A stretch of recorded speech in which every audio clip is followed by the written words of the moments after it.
Good morning, First Baptist Church. How are you this morning, everybody? A few are awake, just a few on this almost sunny day. Welcome. We are glad that you could join us. My name is Doug. I'm one of the lay pastors here, and I want to extend a special welcome to each and every one of you. Welcome to those of you who are joining us online. And just a reminder, we still have lots of room available, so if you are in town, please try and come out if you can physically. Welcome. If you are new or one of our guests, or if you've only been coming for a couple of weeks and haven't done so, I would encourage you to go to our welcome desk at the entrance. And if you go there and connect with us and smile very nicely, they may give you a $5 Tim card. No, you don't have to smile. But you should be nice. Anyways, they'll give you a $5 Tim card, but they're also there to answer any of your questions about our church and hopefully get you a bit more involved. I'm going to just run through a number of things. We have a full service today. Pastor Kevin and Elizabeth have been away for Elizabeth's mom's memorial service. They are on the road back, so please be praying for them as they travel. We are going to be celebrating communion, and Pastor John will be bringing the message later today. Julie and her team will be leading us in worship. June is a jam-packed month. We have a lot of activities happening, so let me run through them. First of all, community group leaders, you have a meeting after the service today. Of course, lunch is provided, and as you will note, just remember that phrase, lunch is provided. Because next week, on Sunday, June 8th, we're having a baptism course after the service, and lunch is provided. So if you're interested in baptism, have questions about it, come out next Sunday after the service, plan to stay. The first of the Party at the Pastor's Night is coming Saturday, June 14th at 5:30. Now this one you have to help with. Bring a potluck meal to share, your lawn chair and bug spray. Everyone is welcome. That's at 620 Gold Mine Road, and these are going to continue in July and August as well. On Saturday, June 21st at 1 p.m., we have the church picnic. Bring a dinner to share. That's going to be at Hershey Lake. Saturday, June 21st. It's always a fun time. We have a First Steps course. So if you're new and want to know a little bit more about us, that will be on Sunday, June 22nd after the service, and lunch is provided. Yes. You see, anytime Kevin has a meeting, lunch is provided. Just kidding. Not really. On Sunday, June 22nd in the evening, we're having a dessert night with the Montgomerys. These are missionaries that we support through MAF, and they're going to be bringing a report, and you're encouraged to come to hear more about their work, as well as share with dessert, so please bring a dessert for that. Now, we don't do this every Sunday, but on certain Sundays we will. We do have somebody who has a birthday today, and to give you a hint, the Toronto Maple Leafs won the Stanley Cup 29 days before he was born. So now you can figure out how old he is. Dave Houston, where are you, Dave? I saw you walk in. There he is. Julie, can we go with happy birthday? We'll sing it. Sing it. Happy birthday to you. Happy birthday to you. Happy birthday, dear Dave. Happy birthday to you. And many more. All right, so make sure you welcome or wish Dave a happy birthday. At this time, Sarah is going to come up and talk to us about Kidopolis. Sarah, woohoo! Good morning, church. Good morning. So I wanted to take a minute to talk to you about Kidopolis coming up in, I think it's 5-ish weeks now, 5, maybe 6 weeks away. So we're close. We're very, very, very close to the start of Kidopolis. For those of you who don't know, Kidopolis is our VBS program. So we run from 9 a.m. till 12 noon, Monday to Friday. This is on July 14th to 18th this year. We run a program for kids. They can be church kids, kids from the community, any kids. Last year, we had over 100 kids attend. So pretty incredible, yep. And through this program, we've seen kids come back year after year, kids that maybe their very first time knew absolutely nothing about Jesus, and they've come back over the years because they love it. They love the community. Yeah, we have a few friends back here that they came to church for Kidopolis, and they got baptized a couple weeks ago. So it's a really, really cool ministry with a really, really cool impact on the community. So if you would like to be involved with that, come see me. I would love to have you volunteer for Kidopolis. If you would like to invite your friends, your family, your neighbors to come, these little cards are going to be at the back. Well, they are at the back. They're already there. At the welcome desk. So that's just through these doors over here.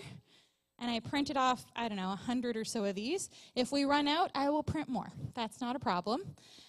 They've just got the date, the location, time when it's happening.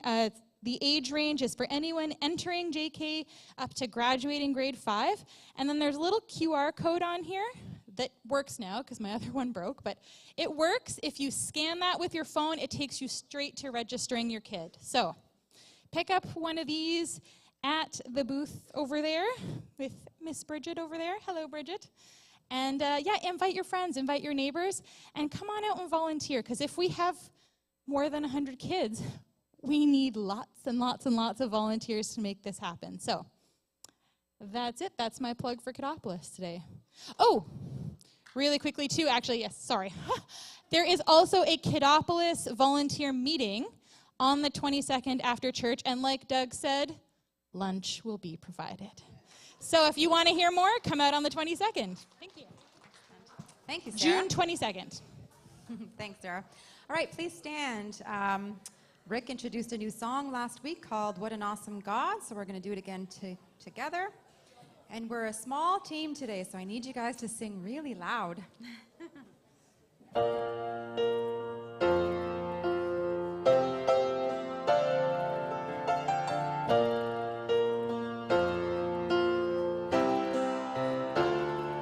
God is great, give him all the praise. Hallelujah, name above all names.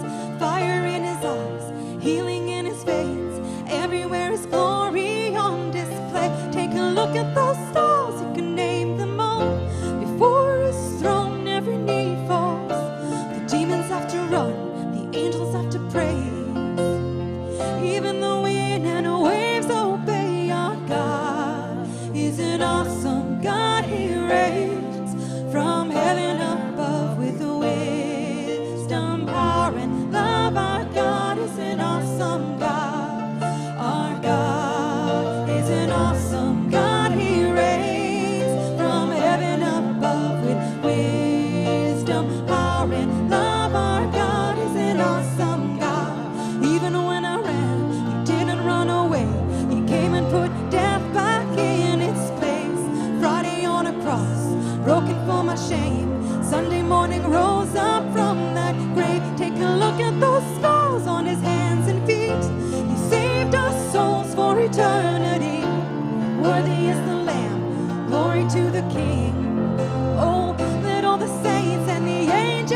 to worship you, my God. You're an awesome God.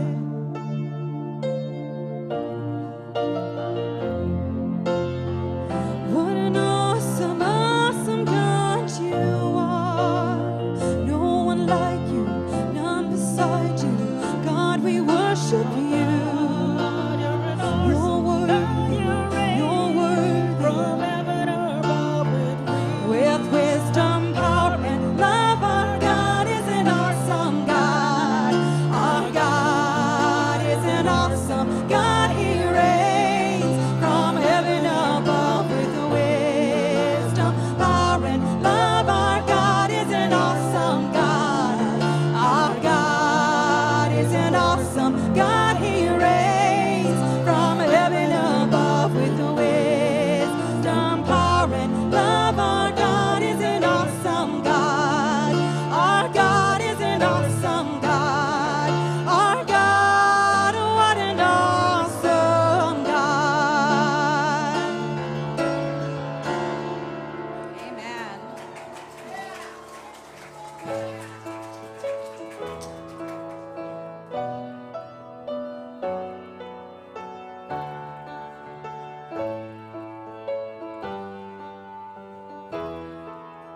We are a moment, you are forever, Lord of the ages, God before time.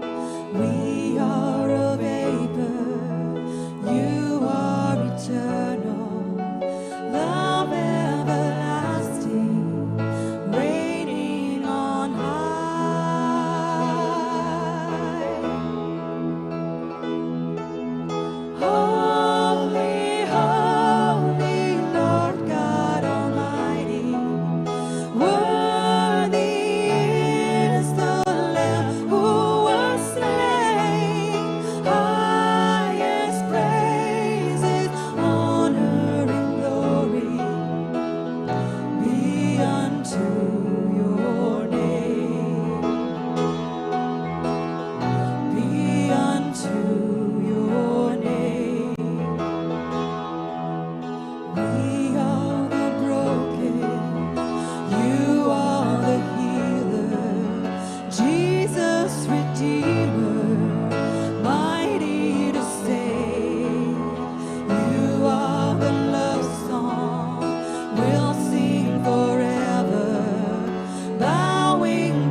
please be seated.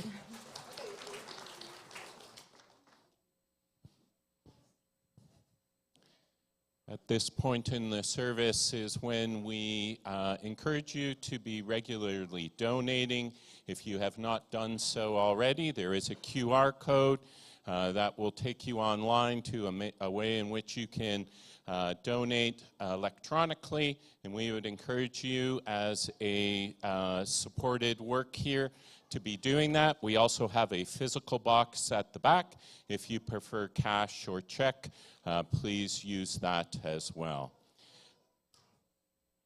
Going to head into prayer now. A number of things that we'll be praying for. So if you could join me in prayer, please. Father, we give you thanks. We give you thanks for who you are. For you are a great and mighty God. You are the supreme one who created this world.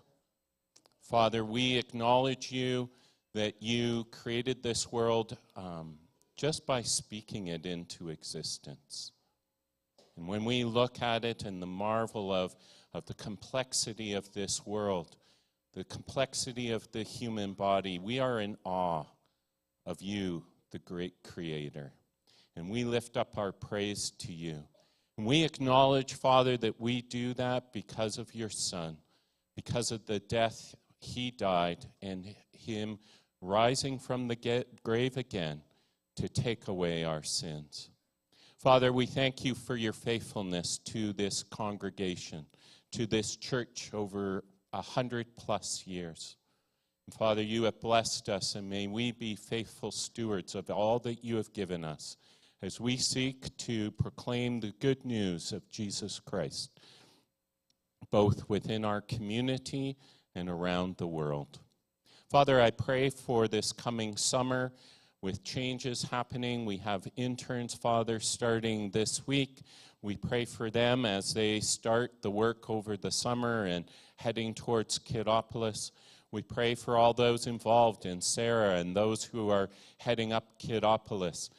Pray that we would have enough volunteers for that, but that we would have children come who do not know you, who for the very first time would hear the good news of Jesus Christ and respond to that wonderful message, the good news of salvation. Father, so be with our interns. We pray for Jobin as he moves now into full-time work starting this week. As we adapt and figure out what's next with church leadership and how that will impact John moving into his new full-time role, Father, just pray for you to be leading and guiding and directing us. Father, we ask that everything that we do today would bring glory and honor to you. In Jesus' name, amen. I'm just going to say a few words about communion. This is something we do on a regular basis here every month. We remember communion. And as I was preparing for this, my mind went back to Isaiah chapter 53. And if you have your Bibles, I would encourage you to look at that. If not, you can just hear as I speak about a couple of the verses there, as well as in Matthew. And so Isaiah 53 was written hundreds of years before Jesus came. And yet, as you read it, you get a stunning portrayal of Jesus and the physical death that he died for us. We know that when Jesus was doomed to be crucified before Pilate, he was whipped, he was beaten, and then he died an awful, torturous death on our behalf, a Roman cross. But part of the verses of Isaiah 53 that I want to draw your attention to starts in verse 10. And I will read it. Yet it was the will of the Lord to crush him. He has put him to grief. You see, God knew that this was needed to happen. It wasn't just a random event that Jesus was convicted and crucified. The sovereign Father sent his Son to crush him. And when his soul makes an offering for guilt, he shall see his offspring. He shall prolong his days. The will of the Lord shall prosper in his hand. Out of the anguish of his soul he shall see and be satisfied. By his knowledge shall the righteous one, my servant, make many to be accounted righteous, and he will bear their iniquities. And that's where I just want to park for a moment on. See, the purpose of Jesus coming was to bear our iniquities. What does iniquities mean? That means our sin, our shortcoming. What has kept us from being holy as individuals, as people, is because we sin. And we know that God cannot stand sin. He is a holy, righteous God. And so it was his design to send his Son to bear your iniquities, to bear your sins, to bear my sins. We go over to Matthew chapter 1. And very early on, before Jesus was even born, the angel appeared to Joseph. And in chapter 1 of Matthew, it says, verse 21, the angel speaking to Joseph, "She will bear a son, and you shall call his name Jesus, Yeshua, God saves. For he will save his people from their sins." You see the connection? The angel foretold that Jesus was going to save the sins, take away the sins of the people. Isaiah foretold it hundreds of years ago. And today we are going to remember that exact death and resurrection. That Jesus died, but not only that he died, but that he rose again. As we take communion, communion is for those of us who have accepted, who understand that Jesus is God's Son, that he was perfect and holy. You've seen us when we do our baptism, and the confession there is that Jesus lived here, that he died, and that he rose again. Because through his death and resurrection, he paid for our sins. And so this morning, if you are a believer, if you are a Christ follower, then I would encourage you to partake in communion. But if you are still wondering, am I really a believer? Do I really understand all that we're talking about? Then there's no harm in just sitting where you are and thinking about that. If you have questions afterwards, please come up and talk to me, talk to Pastor John. We would be more than happy to spend some time explaining that. So at this time, I'm going to ask the servers who are helping with serving communion to come up. And if you can just wait until we've got the elements distributed and they've gotten to where they're supposed to go, I would appreciate it.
So a couple things.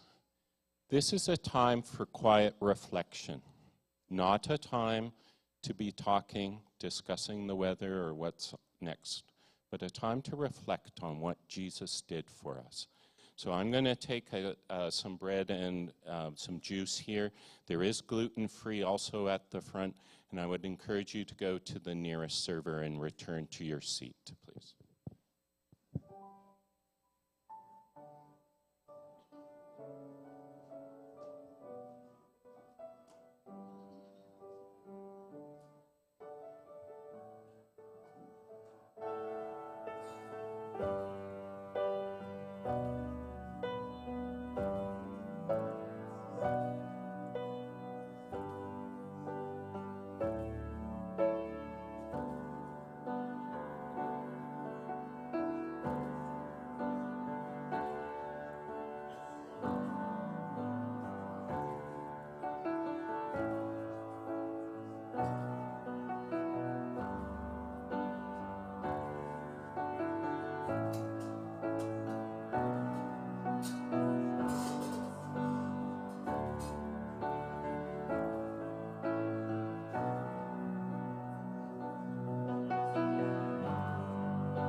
Father, we give you thanks for your Son, for his body that was broken.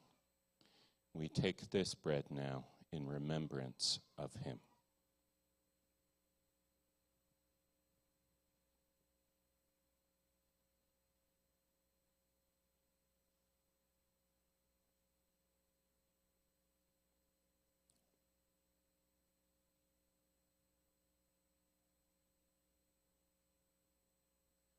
Father, this cup that represents his blood that was shed on our behalf, that because of that, we are declared righteous.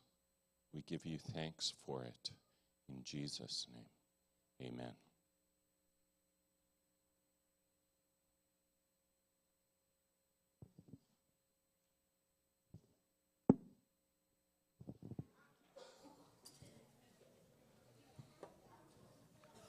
Please stand as we sing the next song.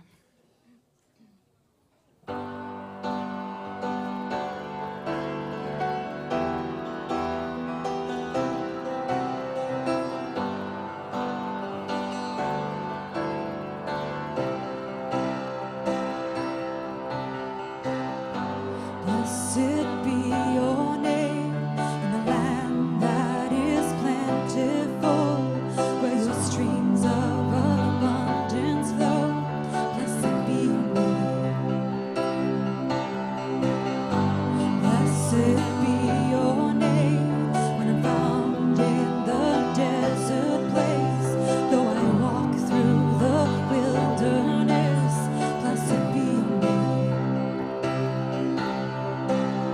Every blessing you pour out, I'll turn back to praise. When the darkness closes in, Lord, still I will say, blessed be the name of the Lord. Blessed be your name. Blessed be the name of the Lord. Blessed be your glorious name. Blessed be your name when the sun's shining down on me, when the world's all as it should be. Blessed be your name. Oh, blessed be your name on the road marked with suffering. Though there's pain in the offering, blessed be your name. Every blessing you pour out, I'll turn back to praise. When the darkness closes in, Lord, still I will say, blessed be the name of the Lord. Blessed be your name, Jesus. Blessed be the name of the Lord. Blessed be your glorious name. You give and take away. You give and take away. My heart will choose to say, Lord, blessed be your name.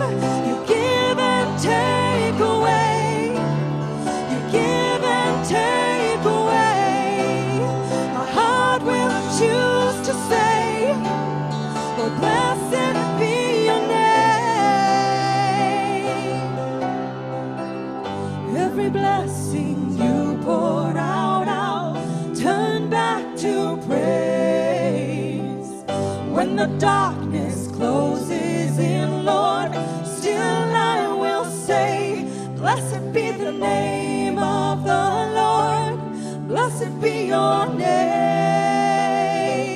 Blessed be the name of the Lord.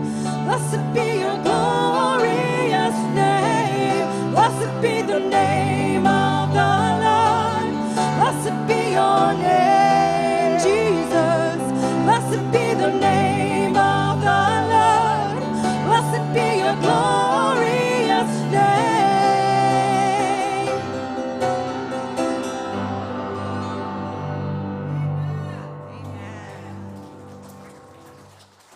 Children, you guys can go down now. Have fun. Listen to your teachers.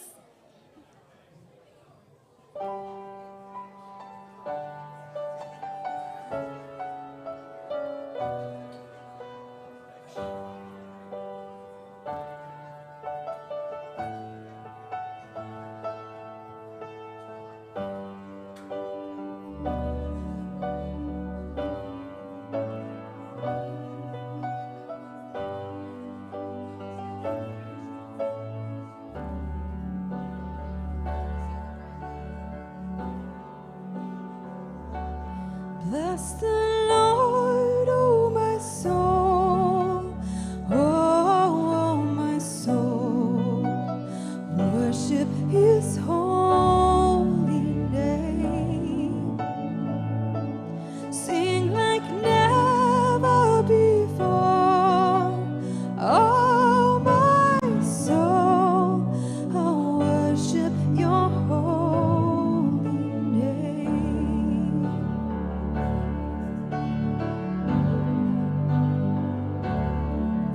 The sun comes up, it's a new day dawning.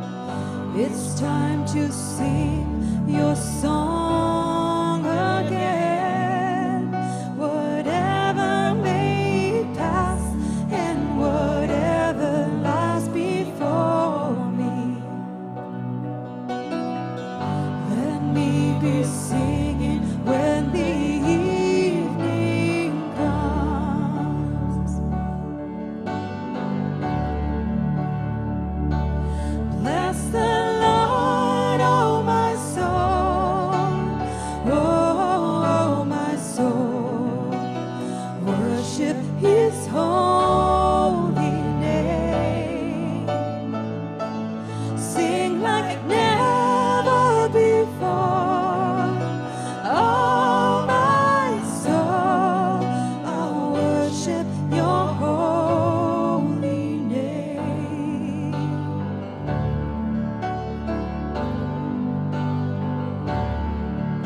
You're rich in love and You're slow to anger.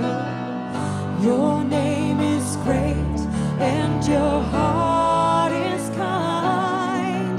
For all Your goodness I will keep on singing.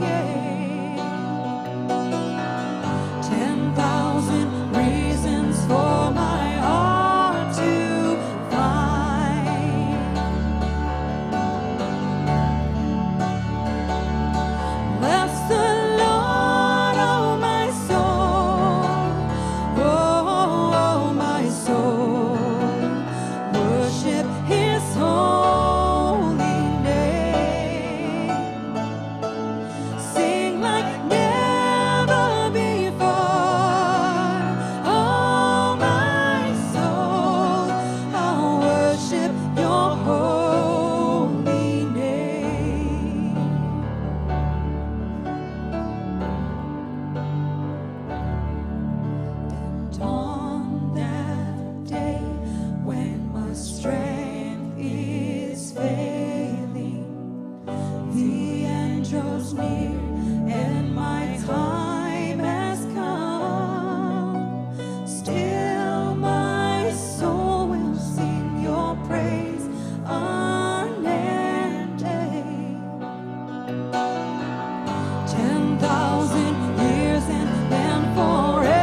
Good morning, church. Praise the Lord. This is the day that the Lord has made, and we're going to rejoice and be glad in it. And we're doing a great job so far. Amen. I'm going to be reading the Word. Please turn with me in your Bibles or your devices to 1 Samuel, chapter 25. I'm going to read the whole thing today. 1 Samuel 25. And I have another announcement before I read. We have another birthday in the house, so we're going to sing. Michelle, my friend Michelle, my sister Michelle Rose, we're going to sing happy birthday to her. Happy birthday to you. Happy birthday to you.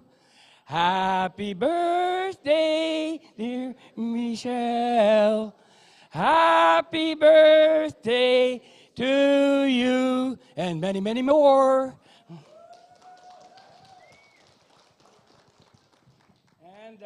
I'd also like to say hi to all of you who are online. And so turn with me to 1 Samuel in the Old Testament, chapter 25. And my name, I didn't tell you my name yet. My name is Ray Leveille, and I know you guys know my nickname. Ray of? Praise God. Praise God. God is light, though. God is love. And God gave me that nickname. 1 Samuel 25. David, Nabal, and Abigail. Now Samuel died, and all Israel assembled and mourned for him. And they buried him at his home in Ramah. Then David moved down into the desert of Paran. A certain man in Maon, who had property there at Carmel, was very wealthy. He had 1,000 goats and 3,000 sheep, which he was shearing in Carmel. His name was Nabal, and his wife's name was Abigail. She was an intelligent and beautiful woman, but her husband was surly and mean in his dealings. He was a Calebite. When David was in the wilderness, he heard that Nabal was shearing sheep. So he sent 10 young men, and he said to them, "Go up to Nabal at Carmel and greet him in my name. Say to him, 'Long life to you, good health to you and your household, and good health to all that is yours.' Now I hear that it is sheep shearing time. When your shepherds were with us, we did not mistreat them. And the whole time they were at Carmel, nothing of theirs was missing. Ask your own servants, and they will tell you. Therefore, be favorable toward my men, since we come at a festive time. Please give your servants and your son David whatever you can find for them." When David's men arrived, they gave Nabal this message in David's name. Then they waited. Nabal answered David's servants, "Who is this David? Who is this son of Jesse? Many servants are breaking away from their masters these days. Why should I take my bread and water and the meat I have slaughtered for my shearers and give it to men coming from who knows where?" David's men turned around and went back. When they arrived, they reported every word. David said to his men, "Each of you strap on your sword." So they did. And David strapped on his as well. About 400 men went up with David, while 200 stayed with the supplies. One of the servants told Abigail, Nabal's wife, "David sent messengers from the wilderness to give our master his greetings. When he hurled insults at them, yet these men were very good to us. They did not mistreat us. And the whole time we were out in the fields near them, nothing was missing. Night and day, there were a wall around us the whole time we were herding our sheep near them. Now think it over and see what you can do, because disaster is hanging over our master and his whole household. He is such a wicked man, and no one can talk to him." Abigail acted quickly. She took 200 loaves of bread, 2 skins of wine, 5 dressed sheep, 5 seahs of roasted grain, 100 cakes of raisins, and 200 cakes of pressed figs, and loaded them on donkeys.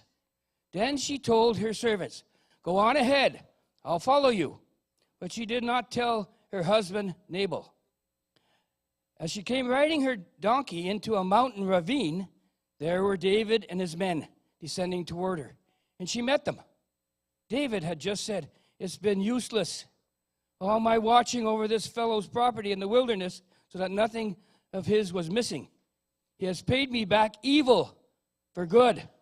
May God deal with David, be it ever so severely, if by morning I leave alive one male of all who belong to him." When Abigail saw David, she quickly got off her donkey and bowed down before David with her face to the ground.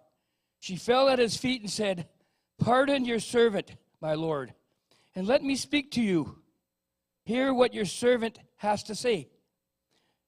Please pay no attention, my lord, to that wicked man Nabal.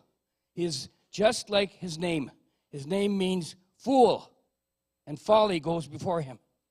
And as for me, your servant, I did not see the men my lord sent. And now, my lord, as surely as the Lord your God lives, and as you live, since the Lord has kept you from bloodshed and from avenging yourself with your own hands, may your enemies and all who intend on harming my lord be like Nabal. And let this gift which your servant has brought to my lord be given to the men who follow you. Please forgive your servant's presumption. The Lord your God will certainly make a lasting dynasty for my lord, because you fight the Lord's battles, and no wrongdoing will be found in you as long as you live. Even though someone is pursuing you to take your life, the life of my Lord will be bound securely in the bundle of the living by the Lord your God. But the lives of your enemies he will hurl away as from the pocket of a sling. When the Lord has fulfilled for my Lord every good thing he promised concerning him, and has appointed him ruler over Israel, my Lord will not have any of his conscience the staggering burden of needless bloodshed or having avenged himself. And when the Lord your God has brought my Lord success, remember your servant." David said to Abigail, "Praise be to you, Lord, the God of Israel, who has sent you today to meet me. May you be blessed for your good judgment, and for keeping me from bloodshed this day, and for avenging myself with my own hands. Otherwise, as surely as the Lord, the God of Israel, lives, he has kept me from harming you. If you had not come quickly to meet me, not one male belonging to Nabal would have been left alive by daybreak." Then David accepted from her hand what she brought him and said, "Go home in peace. I have heard your words and granted your request." When Abigail went to Nabal, he was in the house holding a banquet like that of a king. He was in high spirits and very drunk. So she told him nothing at all until daybreak. Then in the morning, when Nabal was sober, his wife told him all these things, and his heart failed him, and he became like a stone. About 10 days later, the Lord struck Nabal, and he died. When David heard that Nabal was dead, he said, "Praise be to the Lord, who has upheld my cause against Nabal for treating me with contempt. He has kept his servants from doing wrong, and he's brought Nabal's wrongdoing down on his own head." Then David sent word to Abigail, asking her to become his wife. His servants went to Carmel and said to Abigail, "David has sent us to you to take you to become his wife." She bowed down with her face to the ground and said, "I am your servant, and I'm ready to serve you and wash the feet of my Lord's servant." Abigail quickly got on a donkey and, attended by her 5 female servants, went with David's messengers and became his wife.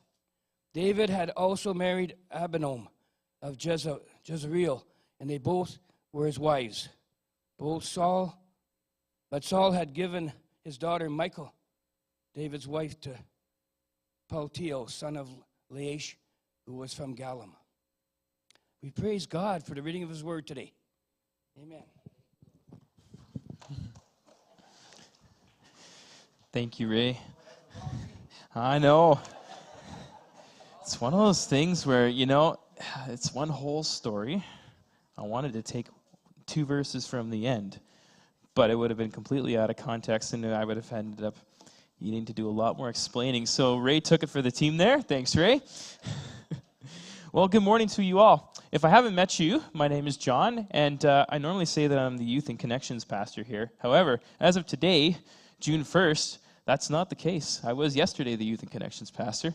So that's all good things. We're very excited. Jobin starts today, and he's moving into the youth pastor role. Yeah. And, this has been something that we have been praying about here at First Baptist Church. We spent many months praying, asking God, what is the next step? And so having it kind of click into place now is really exciting. It means, though, that we're also going to be jumping into something that's really crazy. He's going to be hitting the ground running. But I think it's fantastic. He and Pastor Kevin are going to be going to Pastors Conference this week.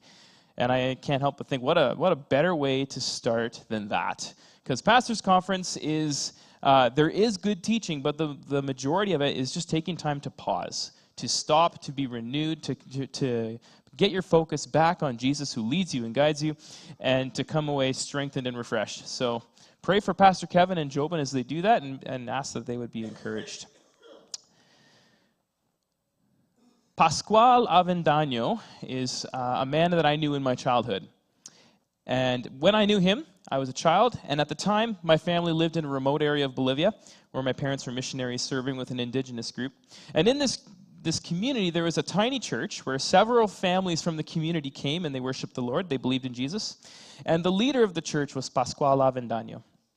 And he was one of the first persons many years before who had responded to the good news of Jesus when missionaries first came to the community. And he had put his faith in Jesus. And he was this outgoing, charismatic guy that people loved to connect with. He made you feel special, like you were the most important person in the room. And through his influence, many more families came to faith in Jesus, many of the people that were in that church.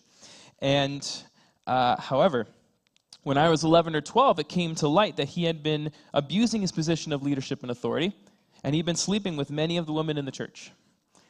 And unfortunately, most of these ladies felt that they had no choice.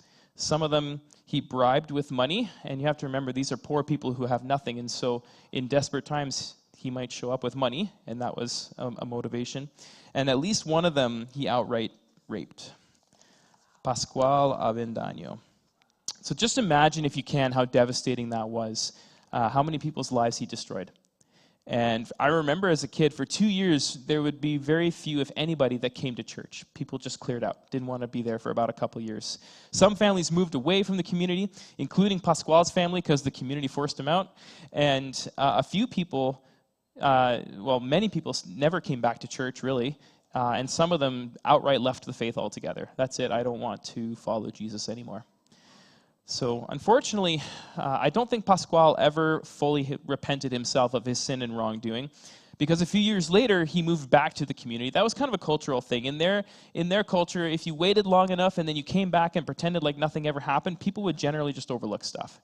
And so he moved back into the community, and he tried to step back into church leadership.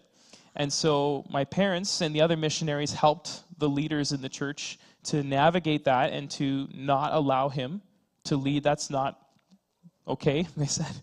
And so he realized, hey, I'm not going to get to be, the most important person in the room here. And so he ended up moving down the road to the nearby town and put his charisma to use and became the mayor. He was the mayor of the local town for a little bit. And I think it was around 10 or 15 years ago he died of cancer. Now, why am I telling you about Pascual Avendaño this morning? Well, here's why. Because sexual sin is devastating. And this example from my life, just by extension, not to me personally, but this example is one that really shows that truth. Also, this story connects us personally to our series in the life of David called After God's Heart that we're going through. And because today's passage introduces this moment in David's life when he chooses to allow sexual sin into his family tree. He chooses to marry more than one wife, to become polygamous. And so we're going to unpack the devastation that causes to his family and ultimately to the kingdom of Israel too. We're going to go there today. But here's our big idea for today. What we'll be focusing on in the underlined portions, or if you're following along on the app, or if you have notes that you're writing into.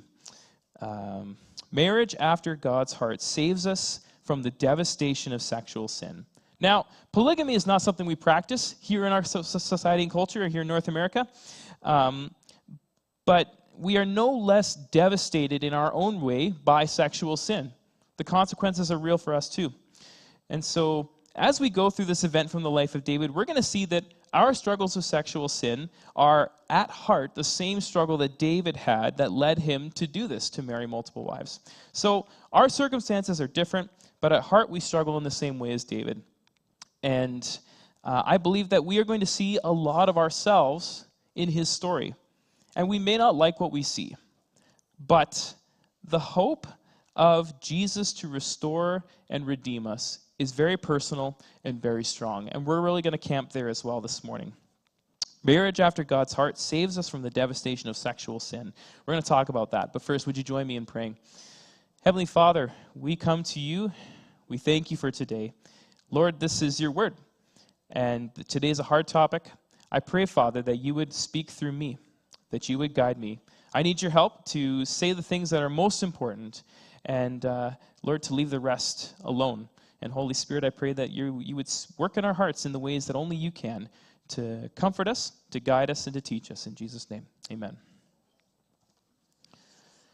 Well, to start off with, I think it's helpful to understand where we are at right now, the current cultural moment that we are living at, where our society is at with sexual ethics. Because even if you are a follower of Jesus who believes that his words are truth and you're committed to following him, you will still be heavily influenced by the culture and society that we belong to. So here we are. In our culture and society today, our sexuality is a giant mess of confusion, where I'm going to say this, and we'll come back to it again and again. The individual person is most important. When it comes to what we believe and how we live with regards to our sexuality, right now our culture and society tell us that what you want as an individual is most important, your happiness matters, and so anything goes. We hear statements like this all the time. Hey, you have to do what's right for you. I get it. It's okay. You have to do what's right for you. Or, hey, I don't feel like that's good for me, but if that's right for you, go ahead. You need to do what feels best to you. Humanly speaking, on the surface, these kinds of statements sound good, but here's what it looks like in reality. Right now here in Canada, hookup culture and pornography consumption are mainstream. They just are. This is how, in general, people live. And this makes sense, right? Because if the individual person is most important, then why not do whatever you want? Why not seek out random sexual encounters on Tinder or Snapchat or Instagram? And nobody knows what we do in private anyways, right? So who cares if I look at pornography? Pornography has never been more accessible and more consumed than it is today, right now in our society. It's an industry that, to my understanding, generates billions of dollars in revenue on an annual basis, and it's right here in our backyard. Pornhub is one of the top 5 or top 7 pornography platforms in the world, and it's a Canadian-based company in Montreal. That's like just over there. It's not that far away from us here, right? So that's terrible. As a society, we're long past the point of caring about this. It's just normal. So hookup culture and pornography consumption are mainstream. As well, open relationships and extramarital sexual exploration are being normalized and applauded here in our culture as a good thing more and more. This is just wild. Marriage overall has become so undermined and devalued in our society that to many people it means nothing. And that's even to people that are married. Like, it's wild to me how I've heard more and more in recent years, people, not people that I know personally, but I've heard it said, people say things like, we got bored of each other and we didn't want our marriage to fall away, so to keep our spark alive, we decided to allow other people into our relationship. Or we decided it's okay for us if we each go and, explore other sexual relationships, but we still have our marriage together, and that's the most important thing. And that works well for us. And, that's just a tiny glimpse into open relationships. They take all different forms, but I don't even want to get into the other kinds of sexual exploration that's going on, that people are doing more and more, and really starting to celebrate here. As a whole, I think that where we're at culturally is we're sick. We're truly sick. And people are celebrating and promoting the people who do these things, saying, I'm glad you're happy, just be yourself, be proud of who you are. And that's really regardless of, how deeply sinful or how perverse it is that the things that they're doing.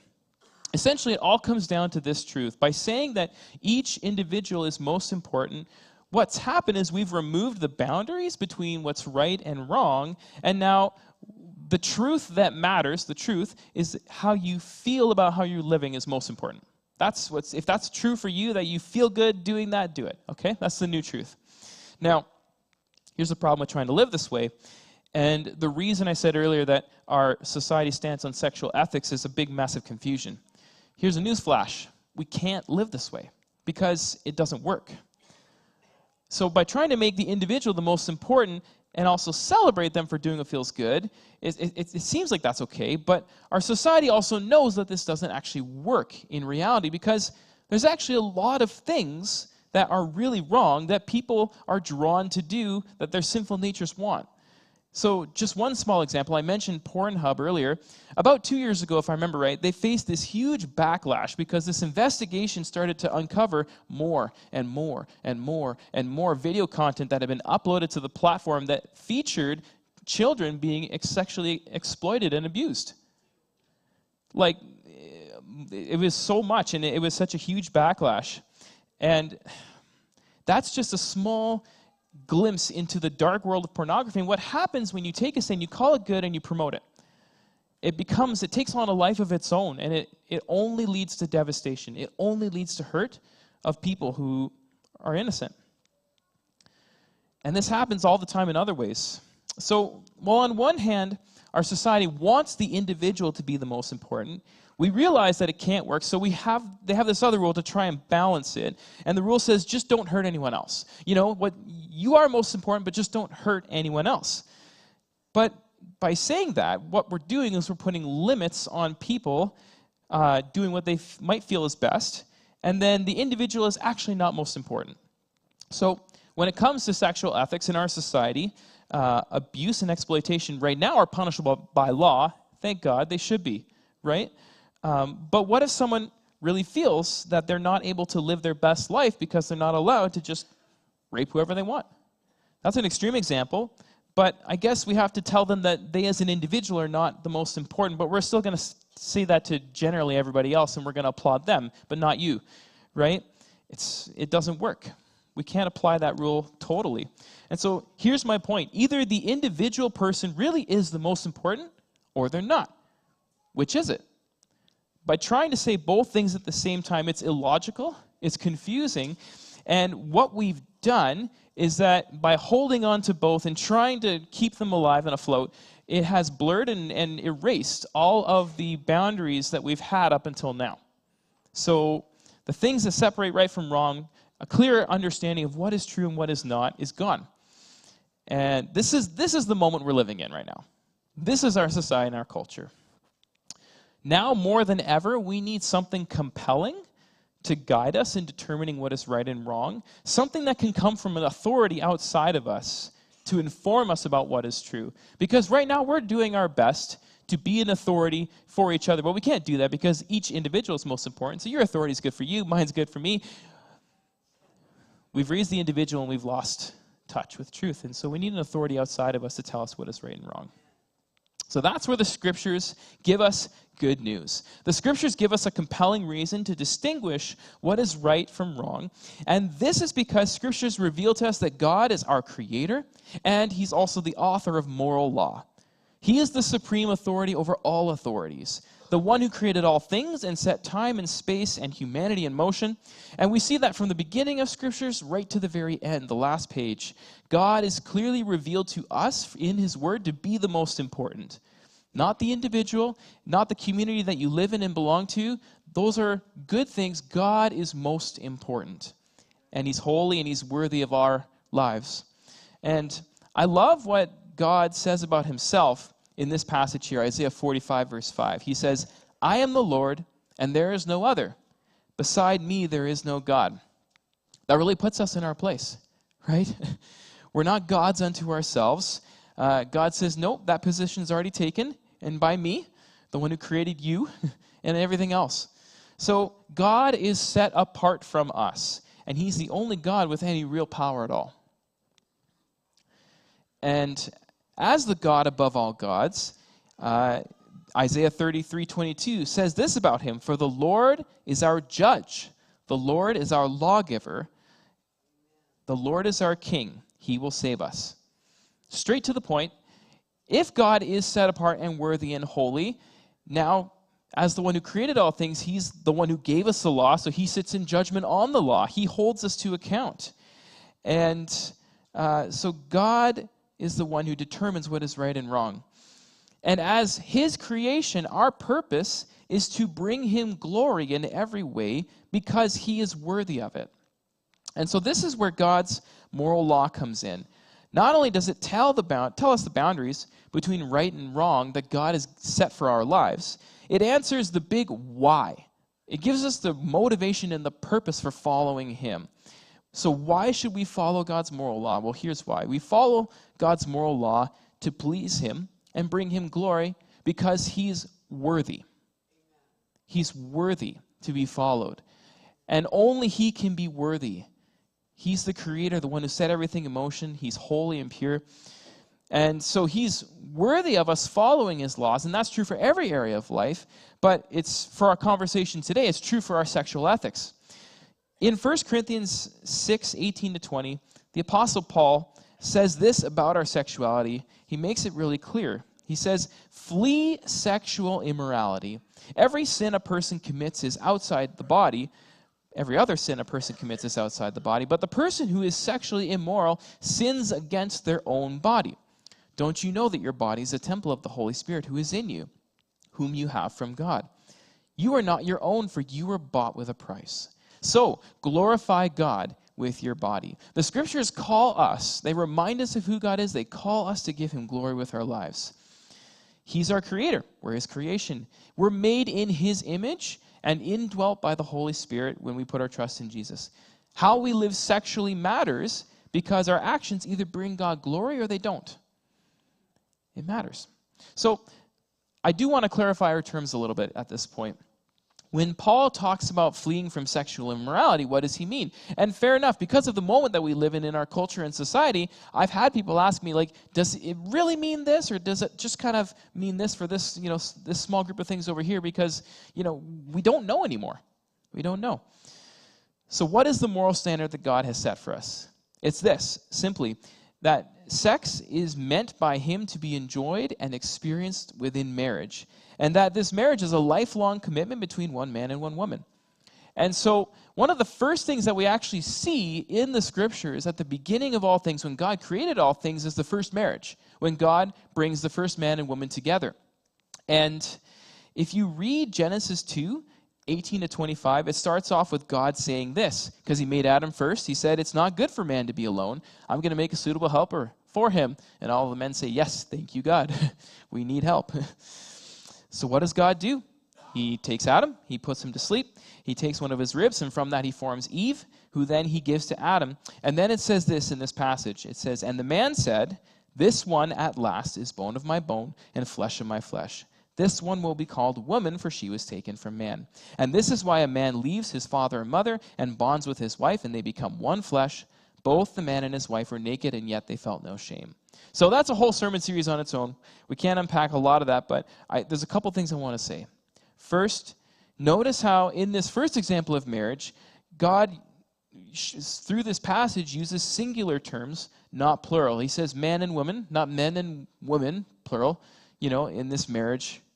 And if you look at the rest of Scripture, whenever there's teaching about marriage, the Bible is very clear to always use singular terms.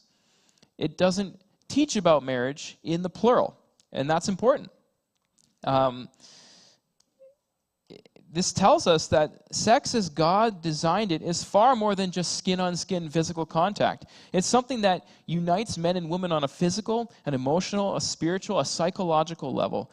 It used the word union, unity, right?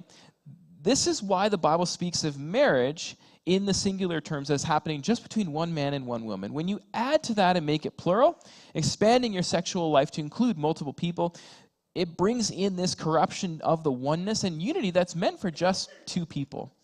And this is why God intends for marriage to be a lifelong commitment, because this unity is not meant to be shared.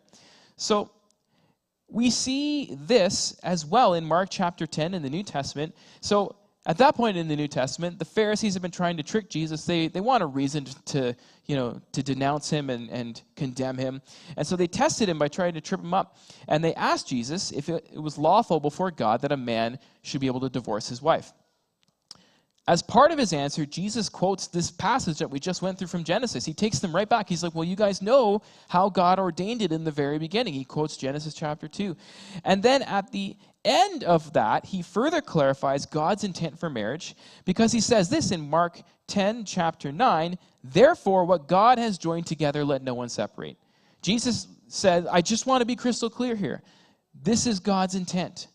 So with this in mind, let's come back to 1 Samuel 25. Let's come back to our story of King David. We heard in our scripture reading that yet this other wild and crazy event has happened in the life of David. He's still on the run from King Saul. And while on the run, he keeps gaining men who are coming to him and joining his army. And they're not trying to fight Saul. They're actually using their strength to protect Israel from its enemies, even while they're running away from King Saul. It's wild. And so they have needs too. They're on the run, and so they need provisions of food and things like that. And so he sends men to ask this rich man Nabal for some food. And what they did was they reminded Nabal that they had been diligently protecting him and his wealth. Now, this kind of sounds a little mafia-esque if you read it at face value. Like they're kind of extorting, there's a little bit of extortion going on here. However, it's not, because David's reputation was very well known. And he was highly regarded and well respected, even as someone on the run from the king. And they knew his situation too. And they also knew what he was doing for them, right? This was not unknown to Nabal. And so Nabal, unfortunately, his name means fool. We heard that when Ray read this passage. And he responds in the worst way possible. He not only says no, he insults David on top of that. And then David, unfortunately, responded poorly to that. He says, saddle up, guys. We're going to go and strike down every male in his household. We're going to wipe him off the earth here. And he's on his way out to do that. Nabal's wife, Abigail, comes in and to the scene here. She meets David on his way with lots of gifts of food, and she stops him in his tracks. She de-escalates the situation. And then when she gets home, she tells Nabal the next day, who it sounds like he was hungover when she told him, the next morning. And the Bible doesn't say exactly why his heart turned to stone. It sounds to me like he had this moment of panic where he's like, I just about died. Here I am at my party, and I just about got slaughtered at my party last night. So was it a stroke? Was it a heart attack? We don't know. And he dies. And then verses 39 to 40 says this. When David heard that Nabal was dead, he said, blessed be the Lord who championed my cause against Nabal's insults and restrained his servant from doing evil. The Lord brought Nabal's evil deeds back on his own head. Then David sent messengers to speak to Abigail about marrying him. What a mix of good and bad things, right? It's good because God used Abigail to prevent David from sinning in retaliation to Nabal, and David saw clearly that God was defending him and protecting him from sin. But then it turns bad because he looks at Abigail and says, wow, now that is some great woman, and now she's single. I should marry her. And it could have been great because, from what we see in the scriptures, it sounds like Abigail was truly a great person. But it's not great. David was already married to Michal. And it's not a one-off either because David doesn't stop there. Verse 43 says that he also marries another woman, Ahinoam of Jezreel. This is something I personally don't understand. David was separated for a number of years, it sounds like, from his wife Michal. But to then, go and marry two others, that sin is never excused. There's no reason for that. Now, At this point, I want to bring up an objection that often gets raised in situations like this. A question that often gets asked is this: if God really intended marriage to be just for one woman and one man for life, why wouldn't he just say it outright in words in one sentence that we can read, "Thou shalt not have more than one spouse at a time"? Like, there were 10 great commandments, but what's wrong with having number 11? Well, let's talk about that. Here's what I understand. Here's my thoughts. In the Bible, there are many things that God does spell out crystal clear. And so the passage, for example, that we read talking about sexual immorality and God's, what God expects from us with regards to our sexual morality, that's clear. But stuff like this, where, God never says directly you should only have one spouse. Why wouldn't he say that? Here's my thought. I don't think it's fair to expect that God should speak directly to every single situation that we might find ourselves in the course of our lives. Because if he did that, the Bible, if it's this thick, is going to be, 10 times thicker, and it's just going to be such an overwhelming avalanche of rules. That's all we're ever going to read every time we open the Bible. We're going to completely miss God's purpose in redemption and restoration, the story of what he has done and is doing in our world, and what he has got for the future. All we would see are the rules. And God wants so much more than just rules for our lives. He wants to connect with us. So here's how God has addressed it in this situation, and he does this for many other situations as well. Through his word, he reveals what his intent is for marriage. That's why we looked at Genesis 2, and we looked at Mark. But then the Bible will describe the consequences for living outside of that. And in today's passage, we see the starting point. He marries more than one wife. And so what we're actually going to do now is we're going to follow this thread through the course of David's life, and we're going to see, okay, where does this go? What happens? What are the consequences for this decision? Let's take a look. Buckle up. Here's the consequences. So first, let's clarify as well. I've named 3 wives because they're mentioned here in our text. There were actually 8 mentioned in the Bible. Between 1 Samuel, 2 Samuel, and 1 Chronicles, there's 8 women mentioned by name that David married.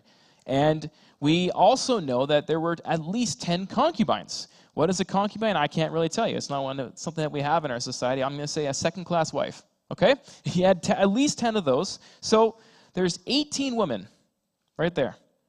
And there possibly was more. And as well, we see that in the scriptures as well, between these books, he had 21 children named by name, with, again, the likely possibility that there were more. So just imagine for a moment what David's family life was like, what that blended family would have been like. It's not hard to imagine. With a family that large, that blended, there's going to be problems that come up. And so it's not a surprise then when we learn in 2 Samuel 13 that when some of his children were young adults, children born from different mothers, raised in the same house, one of his sons, Amnon, became infatuated with his half-sister Tamar, and he ultimately decided to deceive her, get her alone, and rape her. Wouldn't have happened if there weren't all these half-siblings from different mothers around. It's terrible. And unfortunately, David's response to that only made it worse, because guess what he did? Nothing. The Bible says in 2 Samuel 13:21 that David was furious with Amnon, yet he did nothing to confront or punish him. And you know why, church? He couldn't do that because he was a hypocrite if he did.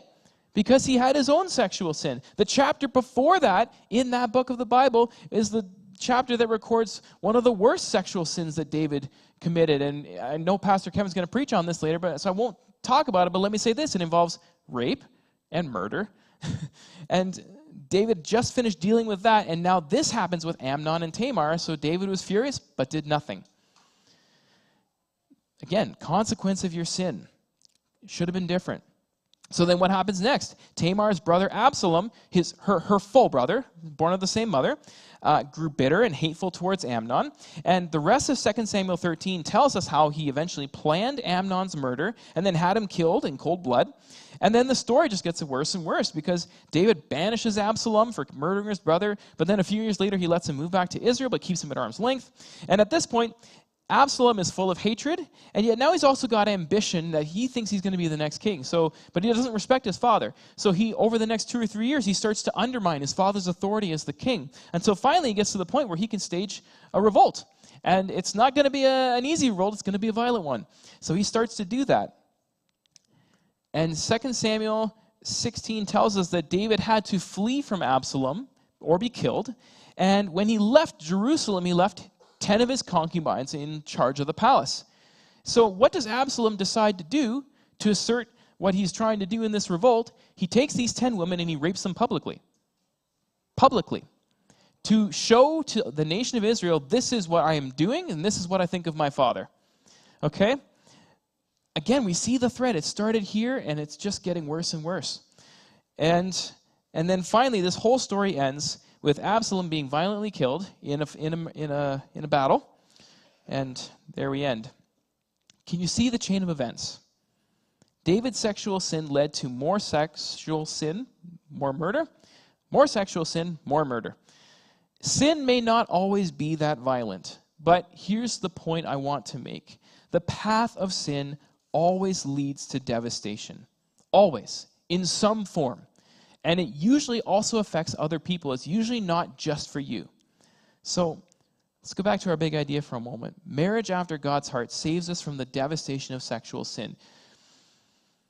The path of sexual sin always leads to heartbreak and pain, and it may lead to illness and death. And that's not God's will. That's not what he wants for us. So, we've just been talking about what we see in the life of David, but in reality, this really does apply to us too, right? Please don't raise your hands, but how many of us have also experienced some form of devastation from sexual sin? Maybe it's because of choices that you made, like David, and you're living with consequences. Maybe it's, breakdowns in your family relationships. Maybe it's, an STI that you have to now live with for the rest of your life. Or it could even just be as simple as you're a single person, never married, never sexually active, and yet you're addicted to pornography. And now you're starting to see the effects in your heart and in your mind of how it has twisted you and changed you and how you perceive the other gender and how you relate to the other gender. There's a devastation there. So, and for many of us, it might not even be your choice. You might be sitting here having been devastated by the effects of sexual sin because of sin committed against you outside of your will. And that's heartbreaking. That's not God's will. So I think to some degree we can all see where we fit into this story. David messed up big time. We've messed up too. We need help. And here's where the hope of the gospel comes in. So wherever you land this morning, wherever you come to this, I think we can see ourselves in this story. And here's the hope. Through the work of Jesus on our behalf, we have hope because he changes our stories. Jesus changes our stories. Just think about that for a moment. However you're affected by sexual sin, again, whether that's sin you have chosen or sin that's been committed against you, Jesus offers to change your story. Well, how does he do that? First, we need to remember that when we put our faith in Jesus, he makes us new. This newness, we celebrated it here at the Lord's table with communion. We remember that Jesus, this newness came through the cross, that Jesus came to earth as a human.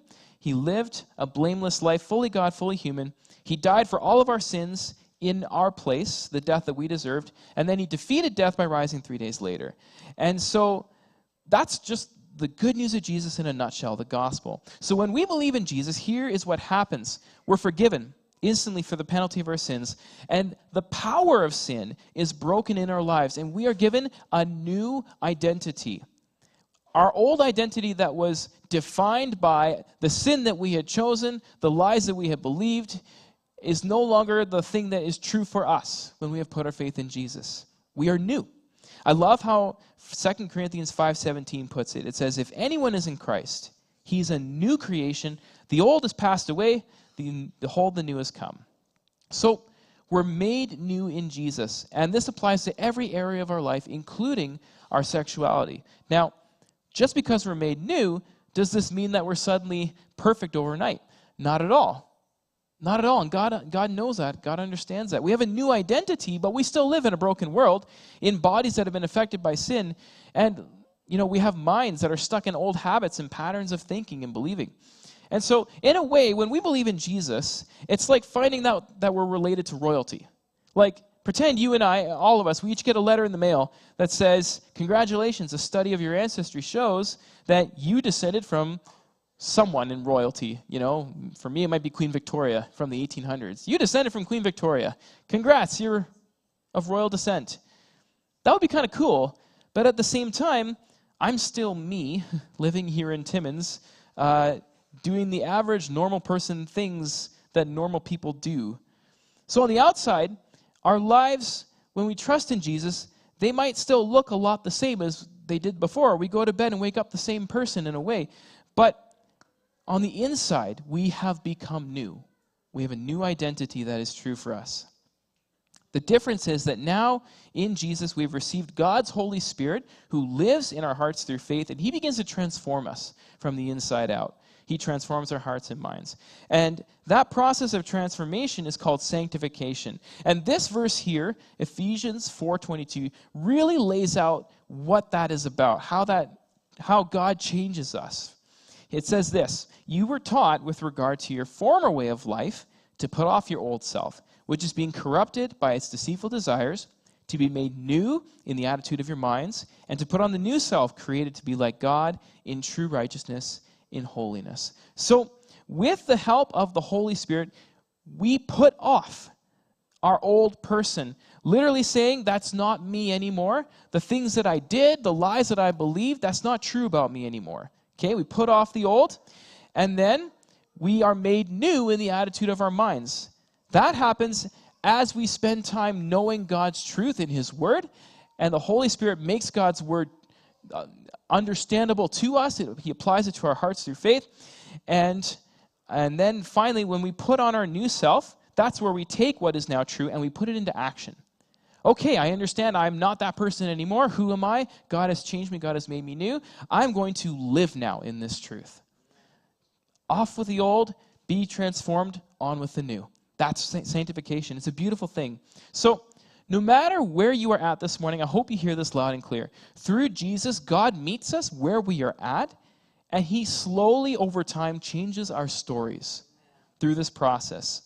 So because of Jesus, we're no longer bound by the power of sin in our lives. We don't have to keep doing the things that we always did. We can now choose to live our sexual lives in accordance with God's truth. And God enables us with his power to do that. Praise God. So, now even though it is true that Jesus changes our stories, this doesn't mean that we're not still going to be affected by the past. Because unfortunately, there will still be consequences for the choices that we've made. And or that for the sins that others have committed against us. Let me just say this.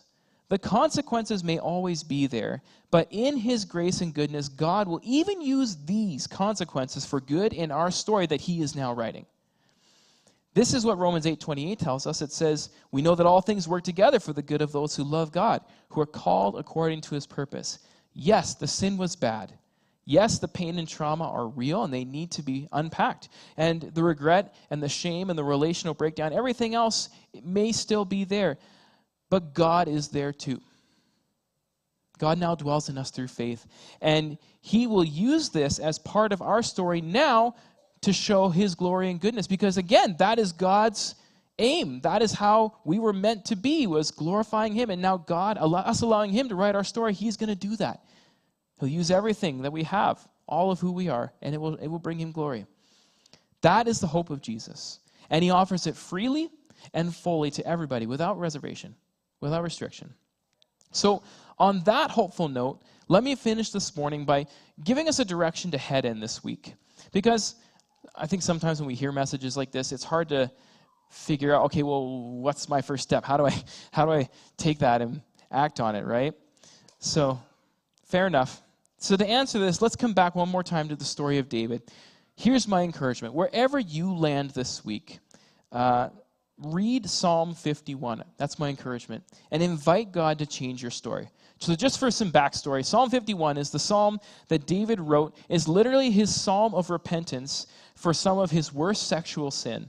It is him crying out to God, asking God to give him a new heart, and acknowledging the devastation of his sin, but trusting God to heal him and restore him. This is a beautiful psalm that, again, literally wherever you're at, you can pray to God, pray your way through and say, God, do this for me too. Like you did for David, Do this for me. Make me new. Wipe me clean. And change my story. Let's pray together. Father, your word gives us hope. Thank you for that hope. Thank you for Jesus. Thank you that he came knowing who we were, knowing that we could do nothing to change our situation ourselves, that we were bound to be stuck under the power of sin, living under lies, and doing things that damaged ourselves and others, ultimately being separated from you. And that wasn't your will. That wasn't your way. Thank you for saving us. Thank you for walking with us now, despite our stumbling and our missteps, the times when we think we're doing well, but then we fall and we're not. Thank you that you always forgive us. You walk with us and teach us your way. I pray this week that you would meet us where we're at, that you would guide us and encourage our hearts. In Jesus' name, amen.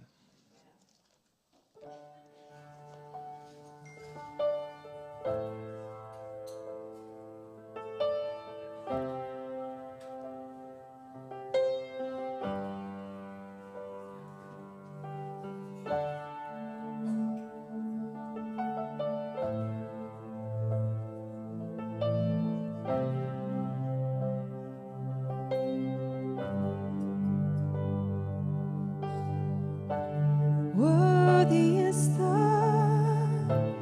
Lamb who was slain.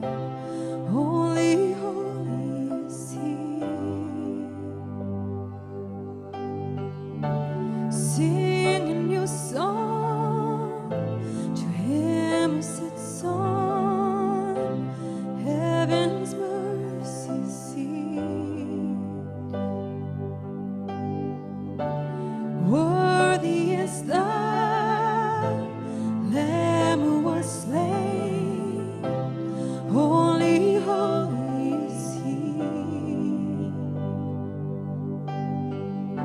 Sing a new song to Him who sits on heaven's mercy seat.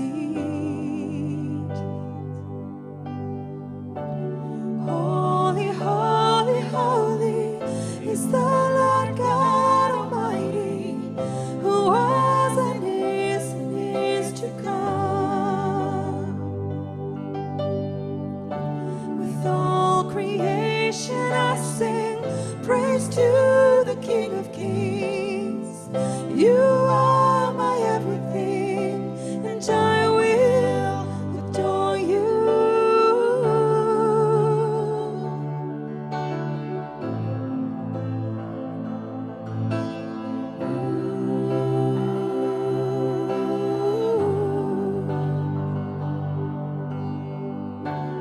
Clothed in rainbows of living color, flashes of lightning, roars of thunder.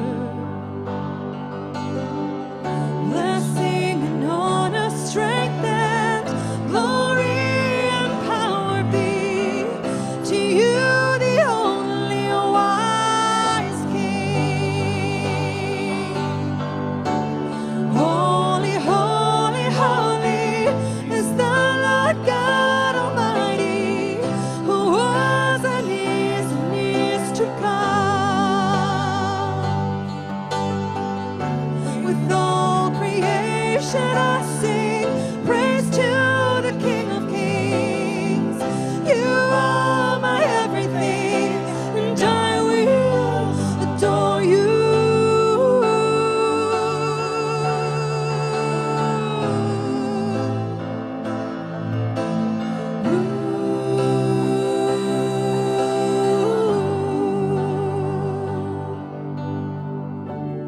Filled with wonder, awestruck wonder, at the mention of your name.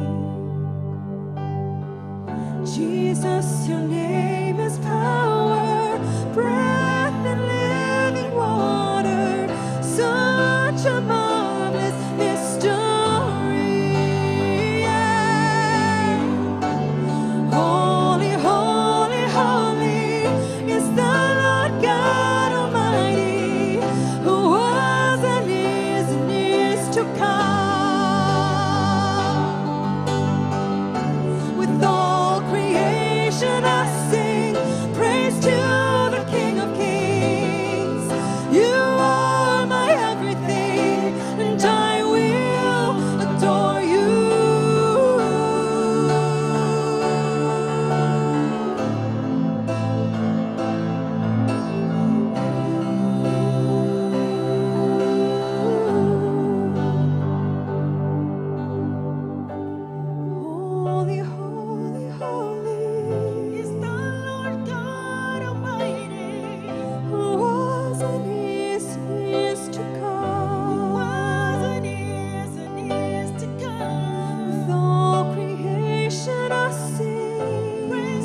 been good to be together this morning. Couple reminders, parents, head on through those doors down to get your kids right after the service here, and you'll need your tag at the door to say you're the parent of your child. And if you try to go down the other way, they'll send you back up to go down this way, so please go down that way. And make sure you stay and say hi to someone that you don't know before you visit with someone that you do. God bless you all. Have a great day.